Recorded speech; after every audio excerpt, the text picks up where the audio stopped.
तो गाइस ये है ट्रिपल सी का ट्यूटोरियल नंबर 8 और आप देख रहे हैं जीएस ड्रीमो।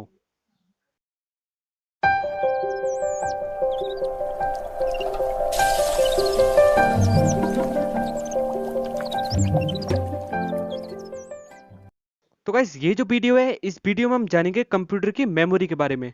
तो चलिए स्टार्ट करते हैं।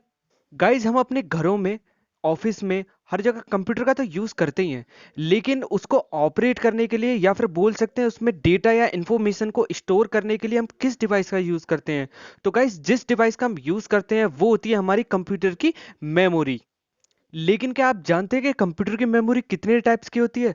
अगर नहीं तो स्टार्ट करते हैं आज हम जानना कंप्यूटर की कितने प्रकार की मेमोरी होती है या फिर कंप्यूटर की मेमोरी वर्क कैसे करती है।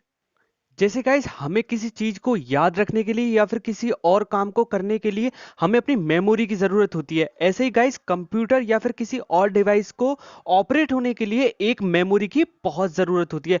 बिना मेमोरी के हमारे कंप्यूटर या फिर कोई और डिवाइस ऑपरेट नहीं हो सकती बिल्कुल भी।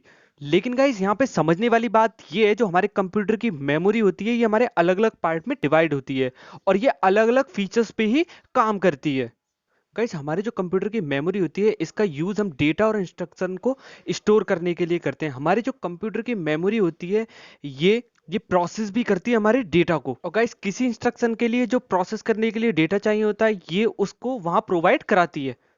गाइस कंप्यूटर की जो मेमोरी है इसको डिवाइड किया गया है नंबर्स के स्मॉल स्मॉल पार्ट्स में, जिसको हम बोलते हैं सेल्स।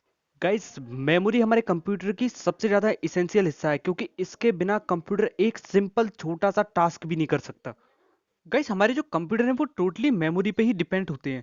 हमारे जो फर्स्ट जनरेशन के वैक्यूम ट्यूब थे वो भी एक मेमोरी का हिस्सा थे, या फिर जो अब ट्रांजिस्टर हैं वो भी एक मेमोरी का हिस्सा है। गाइस यहाँ पे आप लोगों ने सुना होगा कि मेमोरी जो होती है हमारी टू टाइप्स की होती है, लेकिन नहीं गाइस ऐसा बिल्कुल नहीं है। मेमोरी जो होती है वो हमारी थ्री टाइप्स की होती है। नंबर वन जो होती है वो होती है हमारी कैच मेमोरी, नंबर टू पे होती है हमारी प्राइमरी मेमोरी, नंबर थ्री पे जो होती है वो होती है हमारी सेकेंडरी मेमोरी। तो चलिए स्टार्ट करते हैं कैच मेमोरी के बारे में जानना।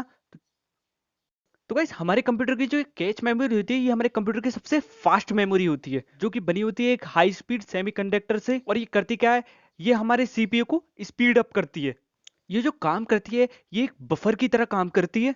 गाइस सीपीयू और मेन मेमोरी के बीच में इसका इस्तेमाल डेटा और प्रोग्राम के उस हिस्से को होल्ड करने के लिए किया जाता है जिन्हें हमारा सीपीयू फ्रिक्वेंटली इस्तेमाल करता है। गाइस हमारे जो डेटा और प्रोग्राम्स के हिस्से होते हैं इसको ट्रांसफर किया जाता है डिस्क से हमारे कैच मेमोरी तक। किसके द्वारा? ऑपरेटिंग सिस्टम के द्वारा, जहां से हमारा सीपीयू उन प्रोग्राम्स के हिस्सों को आसानी से एक्सेस कर सके। किससे? कैच मेमोरी से। हमारी जो कैच मेमोरी होती है ये मेन मेमोरी और सीपीयू के बीच में काम करती है। तो अब देख लेते हैं कैच मेमोरी के कुछ एडवांटेज और डिसएडवांटेज। तो सबसे पहले देखते हैं कैच मेमोरी के एडवांटेज। तो गाइस हमारी जो कैच मेमोरी होती है ये बहुत फास्ट होती है हमारी मेन मेमोरी के मुकाबले। ये मेन मेमोरी की तुलना में बहुत ही कम टाइम कंज्यूम करती है। ये उन प्रोग्राम्स को स्टोर करती है जिनको बहुत ही कम समय में एग्जीक्यूट किया जा सके। ये डेटा को स्टोर करती है टेम्परेरी यूज करने के लिए। तो अब देखते हैं इसके डिसएडवांटेज। तो गाइस हमारी जो कैश मेमोरी होती है इसकी कैपेसिटी बहुत लिमिटेड होती है, एंड सेकंड ये बहुत कॉस्टली होती है। तो ये थी हमारी डिसएडवांटेज कैश मेमोरी की। चलिए अब नेक्स्ट टॉपिक की तरफ बढ़ते हैं, हमारा प्राइमरी मेमोरी। तो गाइस हमारी जो प्राइमरी मेमोरी होती है ये केवल उसी डेटा और इंस्ट्रक्शन को होल्ड करती है जो रनिंग टाइम में चल रहा हो या फिर जिस पे काम हो रहा हो, जिस पे वर्क कर रहे हो हम अपने कंप्यूटर में। और इसकी कैपेसिटी लिमिटेड होती है और इसमें डेटा लॉस हो जाता है पावर को ऑफ करने पे। अगर मैं अपने कंप्यूटर पे कोई काम कर रहा हूं और मैंने पावर ऑफ कर दिया या फिर कंप्यूटर को एकदम से सिट डाउन कर दिया तो उसमें मैं जो काम कर रहा हूं या फिर जो डेटा है वो लॉस हो जाएगा। और प्राइमरी मेमोरी हमारी बनी होती है सेमीकंडक्टर की। गाइस डेटा और प्रोग्राम जिनको प्रोसेस करने की जरूरत होती है वो इसी मेन मेमोरी के अंदर रिसाइड करते हैं। तो हमारी जो प्राइमरी मेमोरी है इसको टू टाइप्स में डिवाइड किया गया है। Number one RAM and number two ROM. तो गाइस हमारी जो रैम होती है इसकी फुल फॉर्म होती है रैंडम एक्सेस मेमोरी। गाइस ये हिस्सा होती है हमारी मेन मेमोरी का, ताकि सीपीयू इसे डायरेक्टली एक्सेस कर सके। गाइस रैम का इस्तेमाल रीड एंड राइट के लिए किया जाता है, जिसे हमारा सीपीयू रैंडमली एक्सेस करता है। रैम की जो मेमोरी होती है वो हमारी वॉलेटाइल मेमोरी होती है, जिसका मतलब अगर पावर ऑफ हो जाए तो इसमें जो इंफॉर्मेशन स्टोर है वो भी लॉस हो जाती है। और ये सिर्फ रनिंग टाइम पर ही काम करती है। गाइस हमारी जो रैम है ये 2 टाइप्स की होती है, static RAM and dynamic RAM. Guys static यानी कि स्टैटिक रैंडम एक्सेस मेमोरी।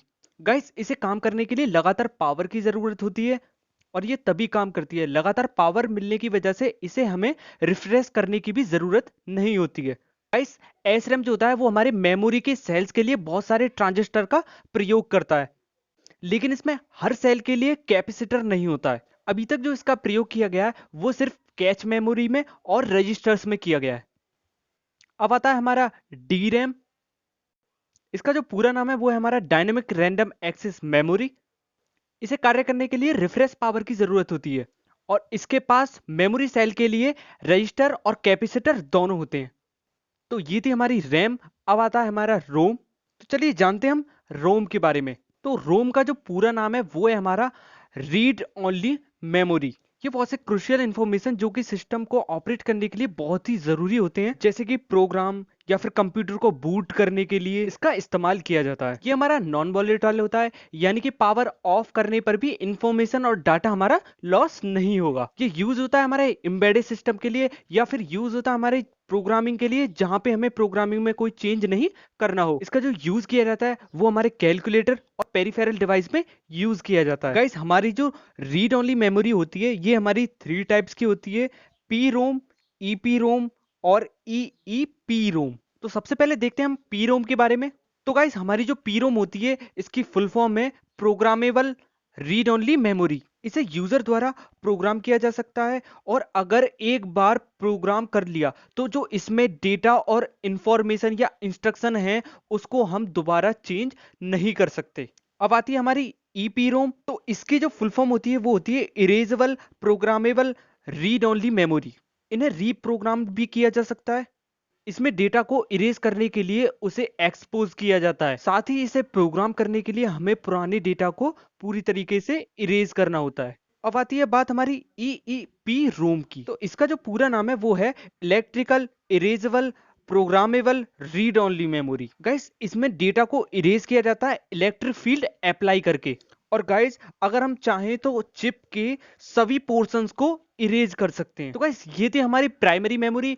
अब आती है हमारी सेकेंडरी मेमोरी। तो चलिए जल्दी से जान लेते हैं हम सेकेंडरी मेमोरी के बारे में। तो गाइस ये जो हमारी कंप्यूटर की सेकेंडरी मेमोरी है ये हमारी कंप्यूटर की तीसरी और लास्ट मेमोरी है। इसको हम एक्सटर्नल मेमोरी भी बोलते हैं। गाइस ये बहुत ही स्लो होती है हमारी मेन मेमोरी की तुलना में। गाइस इसका जो इस्तेमाल किया जाता है वो हमारे डेटा और इंफॉर्मेशन के लिए परमानेंटली स्टोर करने के लिए किया जाता है और ये बहुत ही सस्ती होती है हमारी मेन मेमोरी की तुलना में। गाइस हमारा जो सीपीयू होता है वो इस मेमोरी को डायरेक्ट एक्सेस नहीं कर सकता, बल्कि इसका इस्तेमाल करने के लिए उनको इनपुट और आउटपुट रोटेशन की जरूरत होती है। गाइस हमारी जो सेकेंडरी मेमोरी होती है इसके कंटेंट्स को पहले ट्रांसफर किया जाता है हमारी मेन मेमोरी में, फिर उसके बाद ही हमारा जो सीपीयू होता है उसके कंटेंट को एक्सेस कर सकता है। गाइस हमारी जो सेकेंडरी मेमोरी होती है वो होती है हमारी CD ROM, DVD, flash drive and hard drive. Guys इसे हम बैकअप मेमोरी बोलते हैं क्योंकि हम इसमें किसी भी डेटा का अपना बैकअप बना के रख सकते हैं। और गाइस जब तक हम अपने खुद से इसमें कोई डेटा को डिलीट नहीं करते तब तक इसमें कोई डेटा लॉस नहीं होता। तो गाइस ये था हमारा आज का टॉपिक मेमोरी। आई होप आप लोगों को बहुत अच्छी तरीके से समझ में आ गया होगा। तो अभी तक अगर आपने हमारे चैनल को सब्सक्राइब नहीं कराया तो जल्दी से सब्सक्राइब कर लीजिएगा। तो गाइस अब जो बारी आती है वो आती है हमारी आज के अब्रीविएशंस की। तो आज का जो हमारा फर्स्ट अब्रीविएशन है वो है हमारा DRDO, defence research and development organisation. Guys next है हमारा DSN, distributed system network. Next है DTS, digital theatre system. Guys next है हमारा DVD, digital video versatile disc. FAT file allocation table. FEP front end processor, FM frequency modulation, and last FMS file management system. So guys, thank you for watching this video. Please stay home and stay safe.